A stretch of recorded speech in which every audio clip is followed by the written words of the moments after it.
कसे आहात सगळे? मजेत ना? SB किचन मराठीमध्ये आपलं खूप मनापासून स्वागत.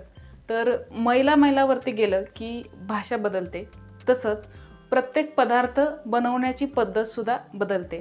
तर आज आपण मराठवाडा पद्धतीने उपीट कसं बनवायचं म्हणजेच उपमा कसा बनवायचा ते पाहणार आहोत. तर हा मराठवाडा पद्धतीने बनवलेला उपमा चवीला खूपच छान लागतो आणि मस्त सुटसुटीत सुद्धा होतो आणि जास्त कोरडा सुद्धा बनत नाही. जेवढा हवा तेवढा सुटसुटीत आणि जास्त ओला सुद्धा बनत नाही.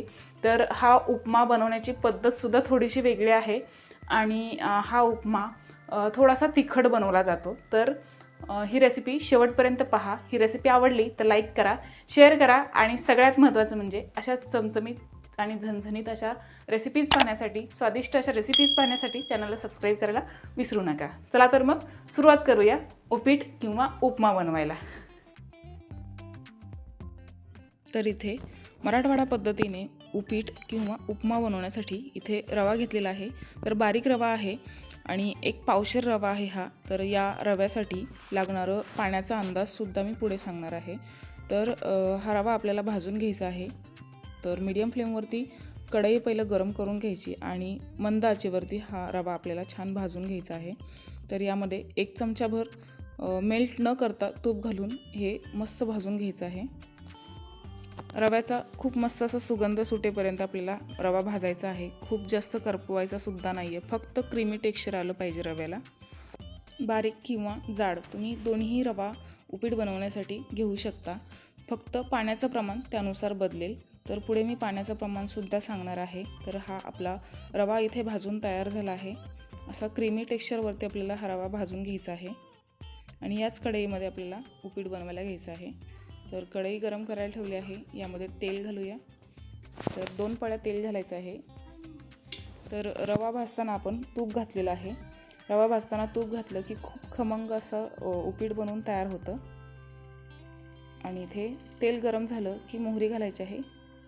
पाव चमचा मोहरी घालायची आहे आणि मोहरी छान तडतडली की जिरं घालायचं आहे पाव चमचा आणि यामध्ये कढीपत्ता घालायचा आहे. तर कढीपत्त्याच्या 2 काड्या उपसून घातलेल्या आहेत आणि हिरवी मिरची घालायची आहे. 5 ते 6 हिरव्या मिरच्या घालायच्या आहेत. तर तिखटाचं प्रमाण तुम्ही तुमच्या आवडीनुसार कमी जास्त करू शकता. हा मराठवाडा पद्धतीचा उपमा आहे त्यामुळे यामध्ये तिखटाचं प्रमाण थोडंसं जास्त असतं. आणि कांदा घालायचा आहे बारीक चिरलेला. तर 1 मीडियम आकाराचा कांदा घातलेला आहे.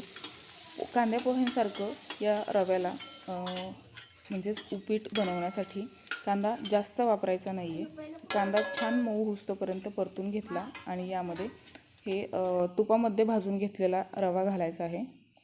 तर हा उपीट बनवण्यासाठी आपण बारीक रवा वापरलेला आहे. तर बारीक रव्यासाठी आपल्याला इथे 7 वाटी पाणी लागणार आहे. तर आपली स्टँडर्ड साईजची वाटी असते त्या वाटीने हा रवा 2.5 वाटी रवा आहे आणि 7 वाटी आपल्याला पाणी लागणार आहे.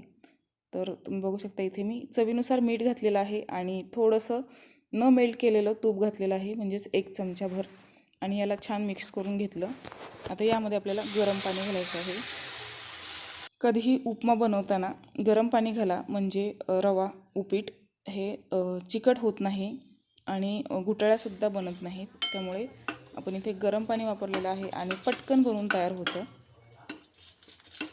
तर याला मिक्स करायचं आहे व्यवस्थित आणि याला आपण झाकण ठेवून 1-2 मिनटं फक्त वाफ देणार आहोत. तर जाड रवा तुम्ही वापरत असाल तर तुम्हाला या 7 वाटी आपण इथे पाणी वापरलेलं आहे बारीक रव्यासाठी. तर तुम्हाला जाड रव्यासाठी इथे पाणी 10 ते 12 वाट्या वापरावं लागणार आहे आणि लिटरमध्ये मोजायला गेलं तर तुम्हाला 1 लिटरपेक्षा थोडंसं कमी म्हणजेच 800 ml पाणी आपल्याला इथे वापरायला लागणार आहे जाड रव्यासाठी. तर हा बारीक रवा आहे यासाठी मी अर्धा लिटरपेक्षा थोडंसं कमी पाणी वापरलेलं आहे म्हणजेच 450 ml पाणी वापरलेलं असेल अंदाजे. तर इथे रव्याचं झाकण काढलेलं आहे आणि खूप मस्त मोकळा सुटसुटीत रवा बनवून तयार झाला आहे. खूप कोरडासुद्धा बनलेला नाही आहे आणि खूप पातळसुद्धा बनलेला नाही आहे. मीडियम रवा म्हणजेच मीडियम उपीट बनवून तयार झालेला आहे, उपमा बनवून तयार झाला आहे. तर यामध्ये बारीक चिरलेली कोथिंबीर घातलेली आहे आणि हा उपमा सर्व केलेला आहे. तर खूपच मस्त बनतो या पद्धतीने उपमा बनवलेला. यामध्ये साखर घातली जात नाही. नाश्ता सेंटरच्या उपीटमध्ये किंवा उपम्यामध्ये साखर घातली जाते आणि थोडंसं ते पातळ असतं. तर हा रवा उपमा खूपच मस्त बनतो या पद्धतीने.